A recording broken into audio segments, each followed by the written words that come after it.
Hello ladies and gentlemen, welcome yourselves to a brand new video here on the channel. Today we're going to be talking about Hellraiser, which is actually coming out this year. There's a brand new version of the movie coming to Hulu in the States, hopefully in the United Kingdom and elsewhere. It could be on Disney Plus due to Hulu being owned by Disney. This film is going to be very intriguing because Clive Barker, the original writer, director, producer of the original film, and also the book, The Hellbound Heart, on which this is based on, he's getting back the rights in December, which is absolutely amazing, and he's involved with this, and he's also involved with another Hellraiser series coming out, which is absolutely crazy that we could possibly be getting now a brand new franchise of the Hellraiser series. Obviously, the originals, the first three I do like, but then they kind of just went off the deep end. But now, this one that's coming out this year is directed by David Bruckner.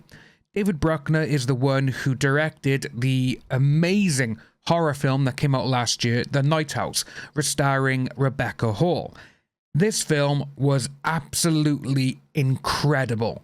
It's, when you're watching it, you know, there's a lot of scenes in it that do kind of look like this is the run-up to Hellraiser. So we're going to jump in with a few things and, you know, what we know what's going to happen. So we're going to have a little look. So, with all of this, actually, Hellraiser, it is directed by David Bruckner. It's written by David Goyer, Ben Collins, and Luke Piotrowski. I do apologize if I'm saying that wrong. And it does say, obviously, the release date is unknown, but they have said it is out this year. Now, like I said, David Bruckner directed The Night House. Phenomenal horror film. If you can get your eyes to watch it, watch it. It is a very downbeat film as well. There's no happy ending. There's nothing like that. It is a pure, oh my god, like a soul-sapping film. But it is so, so good. Now, as you can see there, the writers. David Goyer. David Goyer is a very hit-and-miss writer. However, he has written some of the greatest comic book movies ever. You know, he's the one who brought Blade to the big screen. The first two Blade films are outstanding cinematography, martial arts, you name it. Everything is on A-level respect. It is so good. Then obviously directed and wrote Blade Trinity, which sadly you can blame Wesley Snipes for that one because he didn't like working with anyone, including David Goyer, the guy who basically made Wesley Snipes into a superstar. But he also wrote and, what was it? You know, oh, how can we forget the Dark Knight trilogy? The Christian Bale Batman movies. Batman Begins was written just by David Goyer. That was it. Then David Goyer came up with the stories for The Dark Knight Rises. You know, this guy, he is in comic book history, really, in the films. People are like, oh, you don't really want him. But come on, he's written some of the best ones going. But he's also done quite a lot of horror films as well. And seeing that he was the one who came up with the story for this new Hellraiser, it'll be interesting to see how they bring it into it. Because, again, we don't really want him to be like, ooh, look at this, but we're going to go a different way. We want this just to be pure horror.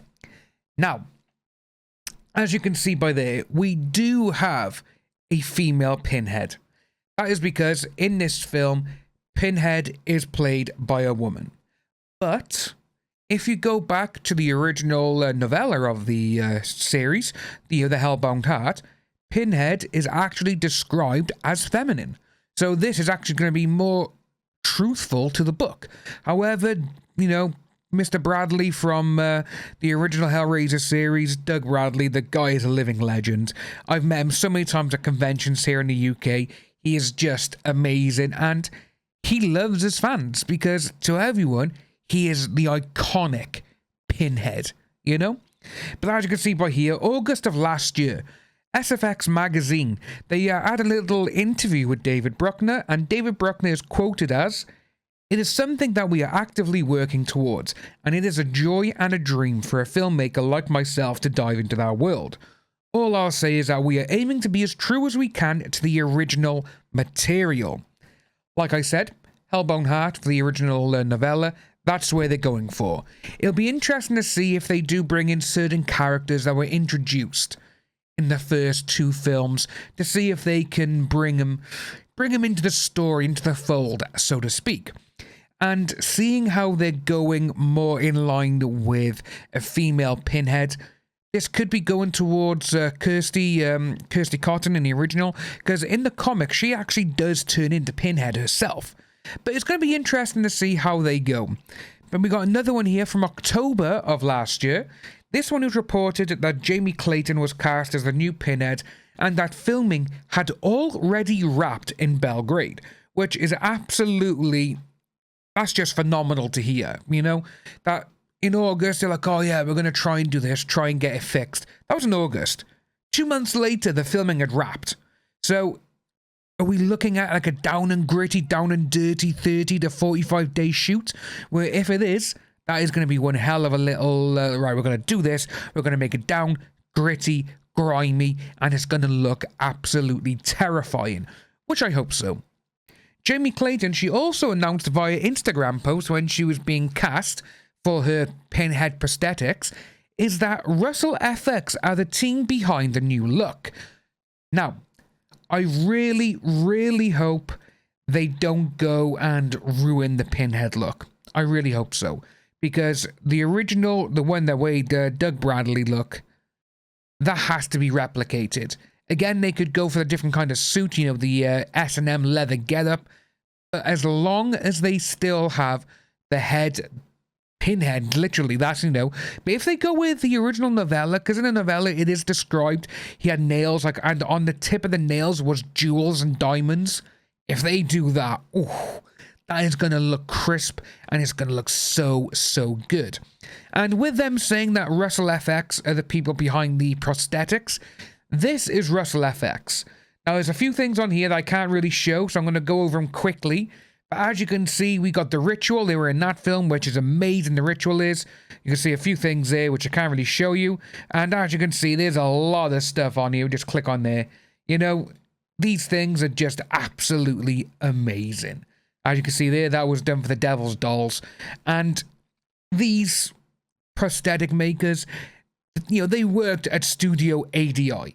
ADI got its start mostly in the early to mid-80s. They're the ones who did Aliens, Alien 3. They did the Monster Squad. You know, Monster Squad's an amazing movie. But there's so many they've done recently as well, where obviously they've gone over, they've made their own studio. And the first film they did as Russell FX was Halloween 2, Rob Zombie's one, which, if you know that film, there's a lot, and I mean a lot, of gruesome kills. And it's thanks to these guys who were doing it. So fingers crossed that we get it. But there's also a few things where other people have been hired to play certain roles. Their roles haven't actually been given out, but they're not exactly what you would call, like, Jamie Clayton comes from a few TV shows, you know? She's known in the TV world.